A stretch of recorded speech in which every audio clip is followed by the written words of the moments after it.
Good evening, Packers fans. Welcome to episode number 3 of the DownSouthPackers Podcast with me, your host, Anthony Boyd. I'm super excited for this one. Not really excited, actually. I went through some film study, but I'm going to go over the Panthers game in this episode and just some things that I noticed going back and watching film, some things that I noticed that the Packers struggled with. A couple things a few positives from the game, not really too many positives to go over, but a lot of correctable items I feel like that we can go over. Obviously, it's not good to be dealing with another loss, but here we are, loss number 2 of the season. Before we get into it, I want to thank you all so far for subscribing to the channel, for watching the videos, for being supportive. I really appreciate it. Starting this journey off. This is episode number 3, so we're still super early in this thing, but thank you guys. Continue to just subscribe, like the videos, comment your opinions. I really appreciate it. Now I'm just going to hop into the video. So obviously, the Packers lost on Sunday, lost a close one to the Panthers. You don't want to lose the game to the Panthers, but looking at it, you are still 5-2-1. The 2 losses and the 1 tie, you could look at some things and you could feel like you could be almost undefeated if you fix a couple of these small issues. But 5-2-1 is not a bad spot to be in. You're still first in the NFC North. The sky is not falling like many Packers fans would like you to believe at this point in the season.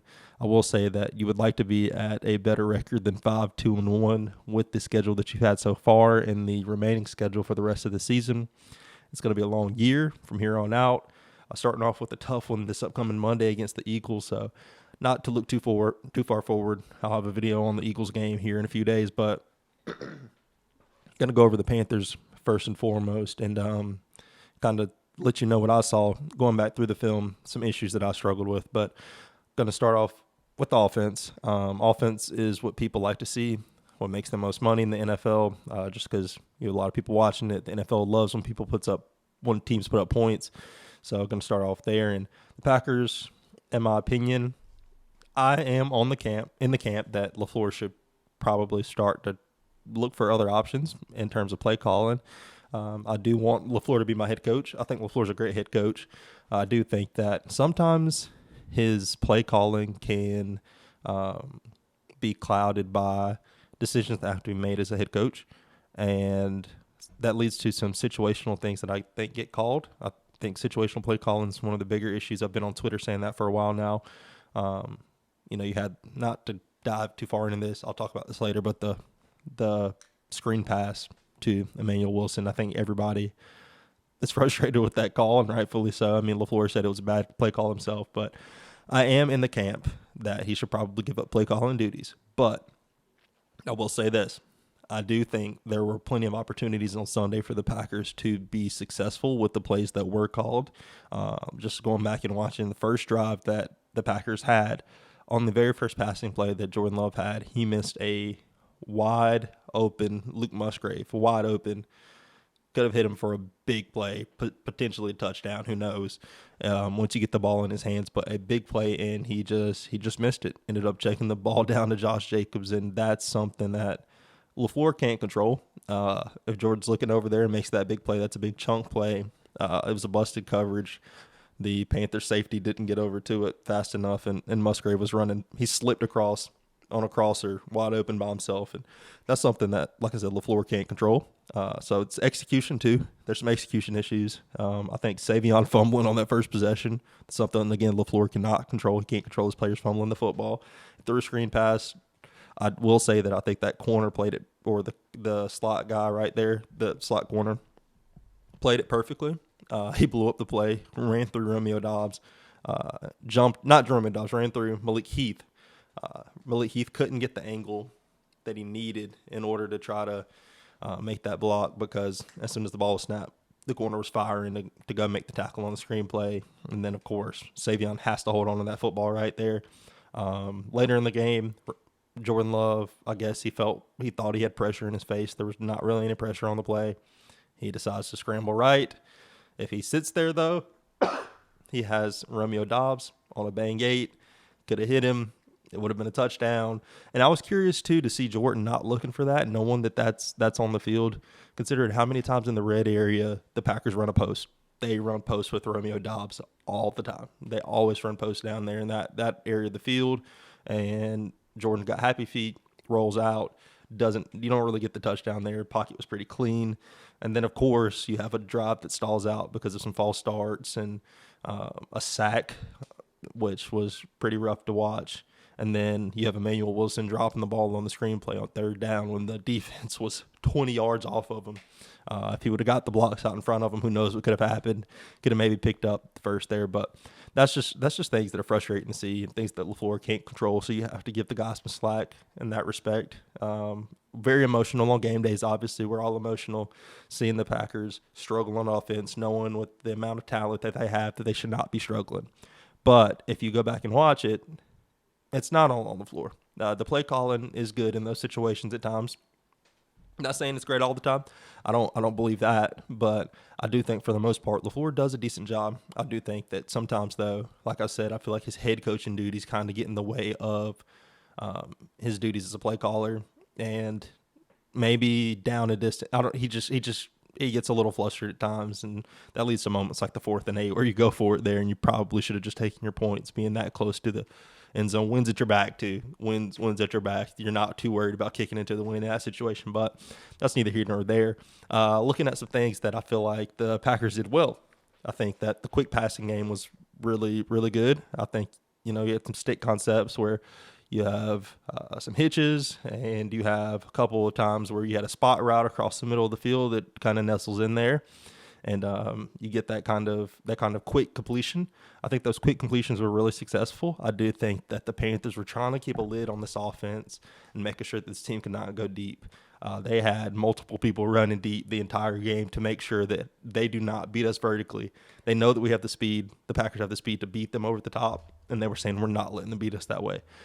You had the first deep shot was to Matthew Golden, I believe. The first deep post was to Matthew Golden. And Morig, I think that's how you pronounce the safety's name, Morig. He was retreating immediately, pointing it out. Hey, don't let him get behind you. Don't let him get behind you. Golden has a chance to make a play on the ball. It was a very contested throw. Drops it. So that's one shot. Later in the game, they throw the deep post to Watson.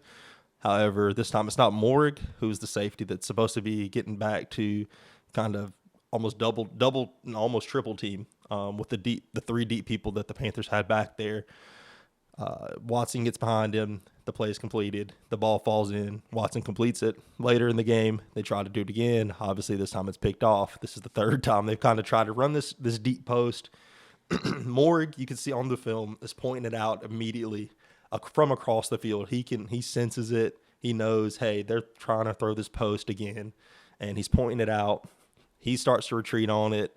The other 2 DBs from the other side of the field are running with it. Morg drops into it, catches the pick perfectly. That's a good play by the DB. Also, bad ball by Jordan right there. Probably don't want to throw that. Like I think he said in the post-game press conference that he didn't realize that safety kind of stayed in the cloud and ran over to pick that ball off. He wasn't really paying attention to it, but that's something Jordan has to be a little more cognizant of. But great play again by the safety. They know, hey, the Packers want to attack us deep, and that's kind of what I think Dan Orlovsky and Mina Kimes kind of said. You won't go broke taking a profit. Just go ahead and take some of those shorter underneath things that were successful. Like I said, you had the just the hitches and the spot routes. Like, take those quick, speed outs, whatever it is. Take those quick things. Be really patient in the offense, because nobody wants to let Christian Watson and Matthew Golden beat them over the top. They know that those guys have that skill set. They're going to make sure that they don't get beat that way. So just be patient. Just be patient there, and it could work out. I will say, too, a lot of commotion on Twitter about the screen passes.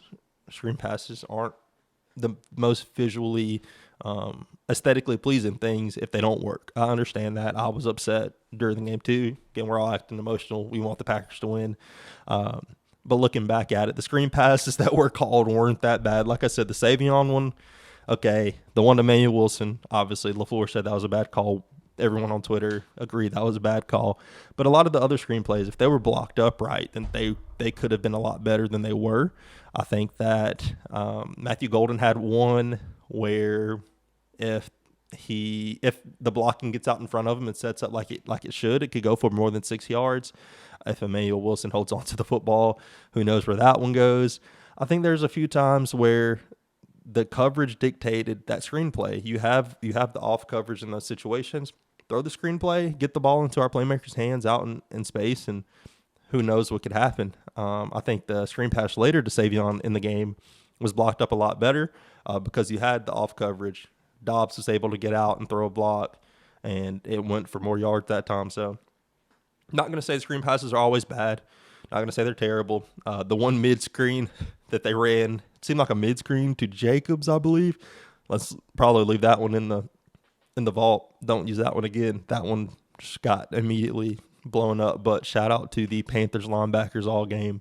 They did a great job of their A-gap blitzes and timing them up perfectly to the snap count. They were killing that, and it left Jordan in some bad spots at times because there's pressure in the middle right in front of his face, and obviously that's the worst place to get pressure from because you can't go anywhere as a quarterback, and your options are limited when it comes to throwing the ball away whenever there's somebody right in front of you as soon as the ball snaps. So good job by the Panthers there. I respect what they did defensively to kind of mess up the Packers offense in that respect.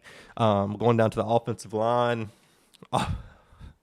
Offensive line has its moments where it's good. It has its moments where it's pretty bad. It has its moments where it's pretty bad. Elton Jenkins, man, I don't know what was going on with him on Sunday, but there are a few times on film where there just seems to be a mix-up, a really bad miscommunication. But in the third quarter, 11:22, I have a note. He slides right and completely misses on 99, gives up an instant pressure. On that one, I'm pretty sure that he just missed. It really just looked like he missed that block. It didn't look like he tried to block him and just whiffed on it and gave up pressure, getting right up in the middle of the offensive line, and Jordan scrambling at that point. 6:56 in the third quarter, Elton slides to his left. There's a free blitzer in the A gap. And then Emmanuel Wilson looks like he wasn't expecting that in terms of pass pro. And he tries to dive and try to make a block, but Jordan Love was able to throw it away. And then just a few times throughout the game where Derek Brown was a absolute unit in destroying the offense. Man, he got through the middle a few times. I think it was on the 4th and 8. He was the person that disrupted the entire play. And if you want to use that play to criticize Jordan Love, you don't know football. If you're going to say that he's a bad decision maker, if you're going to say that he's a bad quarterback, if he's turnover prone, if you want to say all those things, please do not use that 4th down play, because if you're using that, then you don't know anything about the game of football. But Derek Brown beats Elton Jenkins, and I'm pretty sure it's Jordan Morgan at right guard, beats both of them. Elton reaches on a reach block, misses it, just whiffs. He gets past Jordan Morgan. There's instant pressure up the middle. Jordan scrambling, looking around. Receivers are not open, and this is why I say if you're criticizing the play, you don't know football. What else do you want him to do? Do you want him to take a sack? Do you want him to throw the ball away on 4th and 8? What else do you want Jordan to do in that situation? I'm kind of confused by the people, the Bears fans, the talking heads, Adam Rank type people who are getting on Jordan Love in that situation. He gave his guy a chance. Romeo Dobbs was one-on-one, kind of over there by himself. When Jordan was releasing the ball, if you're looking at the film, Romeo kind of started cutting back right across the back line, and Jordan's letting it go. At that point, he can't tell that Romeo's going to go out of bounds and that the DB is going to come up and break on the ball. He's giving his 50-50 guy a chance on the ball. I don't blame Jordan Love in that situation. Anywho, going back to the offensive line. Run game, it's okay. It's okay. Zone runs, they got better as the game went on. As the game progressed, the zone scheme worked a lot better, but the gap schemes worked well all game, I think. Pulling all throughout the game seemed to open up more holes and more running lanes. There seemed to be more carries of 6-7 yards on those runs, but it just doesn't look efficient. It looks like the Packers are trying really hard to pick up these few yards they get to pick up. And with Tucker Kraft going out, that's going to be super interesting to see what LaFleur plans on doing. Because if the run game's not going, and Tucker Kraft, a guy who's big in 12 personnel, him and Fitzpatrick, you're going to be playing Luke Musgrave a lot. I'm interested to see if they just go straight 11 personnel, get a little more cute with the run design instead of being more smash mouth. I mean, it's going to be cool. It's going to be interesting to see how LaFleur chooses to play that. But I will say that Luke Musgrave in run blocking isn't the best all the time. I will say, just from a few times in that game. One in particular, I think it was the third quarter. There was a run to the left, and both Musgrave, I think it was 12 personnel, your two tight end zone, and I think Musgrave, Fitzpatrick out left, obviously in line, and Rasheed Walker and Musgrave take off the line, try to get to the next level, make a block, and Rasheed just gets plowed easily by a backer. That can't happen if you're my left tackle. And then Luke Musgrave misses on the backer, and that backer in turn immediately makes the tackle for loss, for like a loss of 3 or something. So run blocking isn't his strong suit. So I'm interested to see how LaFleur uses him. I do think his skill set can be used great in this offense. I mean, he can be a receiving tight end, Kyle Pitts type of guy, Travis Kelce. I'm not going to call him Travis Kelce, but Kelce isn't the best run blocker, but as a receiver, and Musgrave was the fastest tight end coming out of his draft class, and that class had Dalton Kincaid in it. We see what Dalton Kincaid's doing up in Buffalo, tearing it up. So I think Luke Musgrave can be huge in this offense if you give him the opportunity to. Obviously, Tucker Kraft, more of the do-it-all guy, and has been great. He ended up being the primary tight end from that class, even though they got drafted after Musgrave, just off of availability. Musgrave obviously dealt with injuries here early in his career, but I do think that Musgrave can be a weapon for this offense. And a new wrinkle, and I think it's Peter Bukowski who just tweeted that Musgrave, he went back and watched some old Musgrave stuff, and Musgrave made big plays in the past with the Packers. And I remember specifically the Cowboy play in the playoffs where Jordan throws it all the way to him. He's wide open by himself. He looks kind of clumsy. Luke Musgrave sometimes in the open field looks like he could be a baby deer. Even though he's agile, but sometimes when he's running, it looks kind of goofy. But Jordan got him the ball. He goes and scores in that game. He has the ability. It's about availability and giving him the opportunities to succeed. And I think now that Tucker Kraft's out for the year, he'll have that chance. And obviously the Packers didn't trade for a tight end or anything today. So I think that he'll be well as we continue to move on down through the season. A couple of positives. Jordan Love, he made a bad read. Definitely made a bad read. And there were a few plays, like I said, on the bang 8 that he missed. And just kind of missing Musgrave on that first play. He missed some few throws. Not missed a few throws, but just didn't see a few throws there that you'd like him to see. But I do think as a whole he played well. He had still had a positive EPA for the day. He threw one interception, didn't have a touchdown pass. I think that ball to Dobbs across the middle of the field, I think that was a beautiful ball, great placement. And then catching the Panthers with too many men on the field, throwing it up to Dobbs, giving his man a chance to make a play, and Dobbs obviously goes and makes the catch on that one.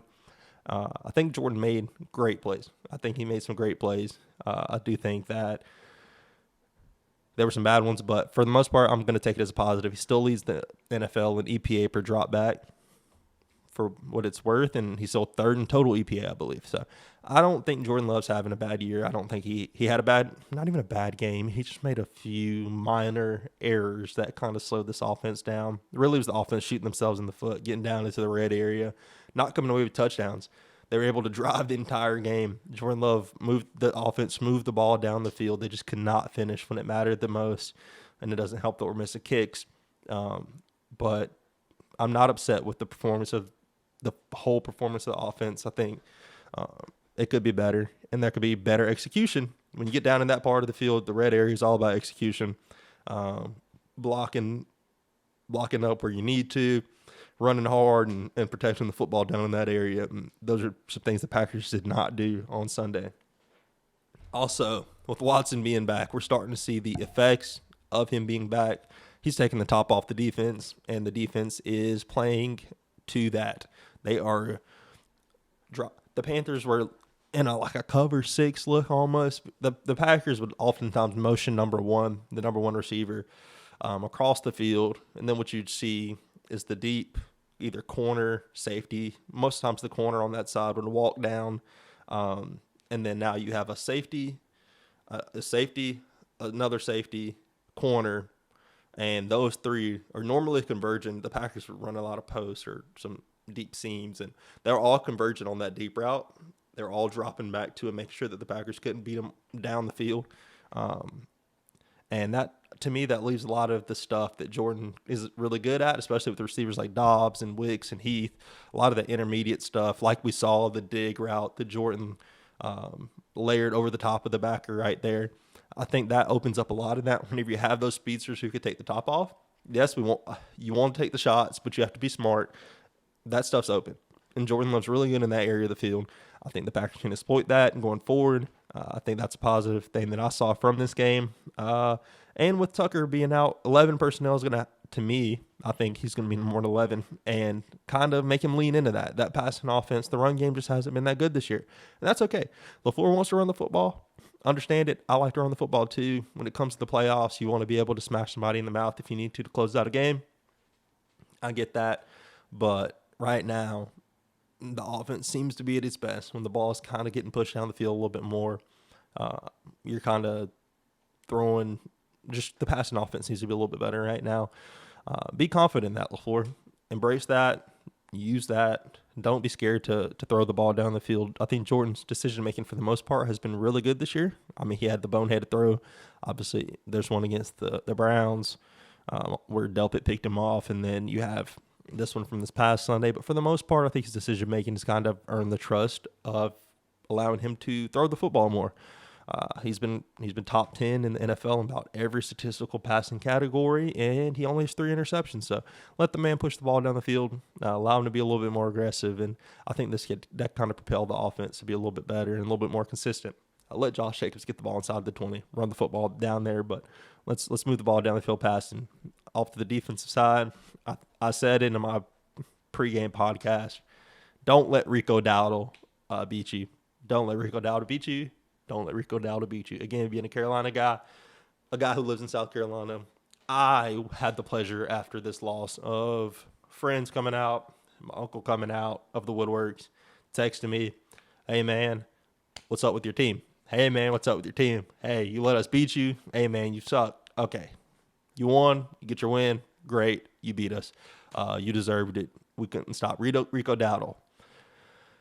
The guy has home run ability, and he has the ability to burst through holes, and that was evident a few times in the Packers game. A little patient behind the line of scrimmage. Some people comparing him to Le'Veon Bell. I think that's a little extreme at this current moment, but I think that he played a great game. I think that Rico Dowdle was able to run the ball in the Packers offense pretty well, keep them balanced enough. They don't really have a passing attack, and that's something I spoke about, but that's neither here nor there. Rico made a play late in the game, that fourth quarter drive. They needed to get the ball in field goal range, and he went for almost 20 yards or so on that one. I spoke before the game about the number of 10-plus yard carries he had. He had a good chunk of them, and I think he ended up with 3 more on Sunday after the Packers game. So, and I think he ended up with 40 yards over expected. So plays should have been dead. The defense should have had him, and he's followed forward seemingly every play. He did not fall forward on any of the tackles that the Packers tried to get on him. Rico Dowdle's having a great year. He's balling in Carolina. Cool to see for the city. The Panthers are in playoff relevancy. So in this area, there's a little more buzz about sports. We don't have that many sports teams. We have the Panthers and the Hornets, and if you know anything about those two teams and their histories, they kind of stink. So it is cool, but I would have preferred to have the Packers stop Rico Dowdle on Sunday. Bryce Young threw for 102 yards. I mean, 55% completion percentage and a 48 passer rating. Like, he didn't do anything. Okay, he didn't do anything. I will say that he made a few plays with his legs when he needed to, scrambled out of some trouble. He should probably get out of bounds a little faster when Adrian Cooper's on the field. And shout out to Coop for playing football. Make sure that you escort him out of bounds. Do not let him just celebrate mid-run saying it's a first down while he's on the field. Get him out of bounds. I appreciate that. What else? He made a couple plays with his arm.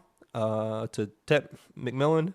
Tet McMillan's really good. I do respect him. I saw him when I went up to the preseason game when they played against the Browns. Tet McMillan has the ability to be a really good receiver in the league. He has a lot of the physicals. So Ted McMillan's fun to watch. And Bryce made a few plays. That's all it was. And, of course, kickers do not miss game on the line against the Packers. They're just going to hit it every time. They're not going to miss the kick. That's just what it is this year. That's okay. We'll bounce back. There's a couple of defensive positives as well. Another defensive positive, Xavier McKinney. Shout out to you, coming up with an interception there. Needed that one down in the red zone. Catching that one on the back line. Bryce Young threw it to you. Way to go make a play. So I'm happy to see that, getting you back in the interception column. Defense playing bend but don't break football. Rashawn and Micah struggled to get pressures on Bryce, but they were also getting the ball out super fast. That's okay. The guys will bounce back. It's one game. The season, like I said, is not over. You can bounce back. Let's not act as Packers fans like the end of the world is here and that the Packers will never win another football game the rest of the season. Looking forward to see what happens on next Monday night against the Eagles. I'll cover that one here in a few days. I'll go over what I see as some potential strengths and weaknesses going up against Jair, who is he's a top 3 Packer for me as a fan. He is from Charlotte, so he's from the area. And I watched him at Louisville with Lamar Jackson, so I feel like he's one of my favorite Packers players of all time. And super interested to just see that game next Monday night. I'll go through some film over the next few days, and I'll release a podcast here in a couple of days as well. I'll send a notification whenever I plan on releasing it. Super thankful for y'all coming through, listening to another podcast episode. Let me know what you think about it. Let me know what are some strengths and weaknesses of the podcast, what you see, since it is super early. Any feedback's kind of helpful. Subscribe, like the video, comment. I appreciate you guys. I love you guys, and go Pack Go.